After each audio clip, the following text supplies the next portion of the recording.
श्री क्षेत्र त्र्यंबकेश्वर येथून निघालेल्या महाराष्ट्रातील मोठी दिंडी म्हणून ओळख असलेल्या संत श्रेष्ठ श्री निवृत्तीनाथ महाराज पायी दिंडी सोहळ्याचे आज दिनांक 9 जुलै रोजी राहुरी शहरात आगमन होऊन मोठ्या उत्साहात स्वागत करण्यात आले। गेल्या 3 ते 4 दिवसापासून या सोहळ्यासाठी जय्यत तयारी नागरिकांकडून व सेवाभावी संस्थांकडून करण्यात आली होती।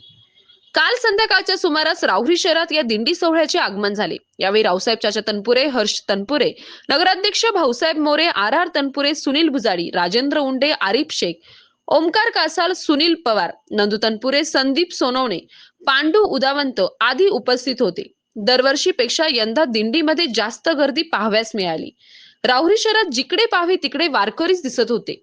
विठ्ठल नामाच्या गजरात अवघी राहुरी दुमदुमून गेली होती।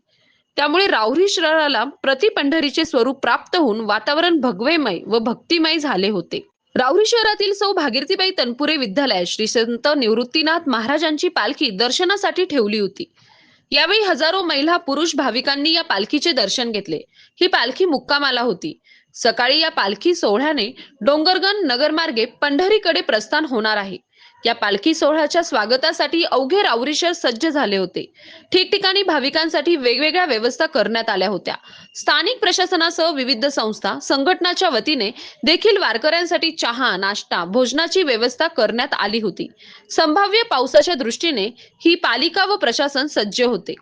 शहरातील सौ भागीरथीबाई तनपुरे कन्या विद्यालय, गाडगे महाराज आश्रमशाळा, केशर मंगल कार्यालय, शाहू मंगल कार्यालय, बालाजी मंगल कार्यालय या ठिकाणी तात्पुरत्या 500हून अधिक तात्पुरत्या शौचालयांची व्यवस्था करण्यात आली होती। या ठिकाणी 300हून अधिक सामाजिक संघटनाचे कार्यकर्ते स्वयंसेवक म्हणून परिश्रम घेत होते। पालखी सोहळा व्यवस्थित मार्गी लावण्यासाठी स्थानिक प्रशासनासह नगरपालिका प्रशासन, पोलीस प्रशासन यांच्याकडून स्वच्छतेची चोख व्यवस्था ठेवण्यात आली होती।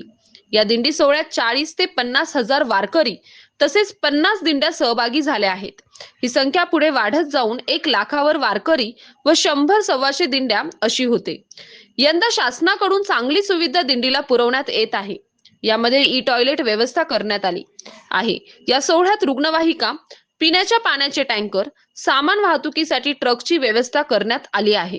दिंडीमध्ये चोख पोलीस व्यवस्था ठेवण्यात आली आहे। दिंडीत चोऱ्या होऊ नयेत म्हणून काही पोलीस साध्या वेशात दिंडीत सहभागी झाले आहेत। यावेळी दिंडी सोहळ्याचे प्रमुख मानकरी मोहन महाराज बेलापूरकर, जयंत महाराज गोसावी, बालकृष्ण महाराज डावरे, श्रीनिवास महाराज हिरवे, संत निवृत्तीनाथ महाराज संस्थानाच्या अध्यक्षा कांचनताई जगताप व सर्व विश्वस्त मंडळाचा हर्ष तनपुरे व रावसाहेब चाचा तनपुरे यांच्या हस्ते सन्मान करण्यात आला। सतीश फुलसौंदरसह राजेंद्र म्हसे, MS न्यूज 15 राहुरी अशाच नवनवीन बातम्या पाहण्यासाठी चॅनलला सबस्क्राईब करा।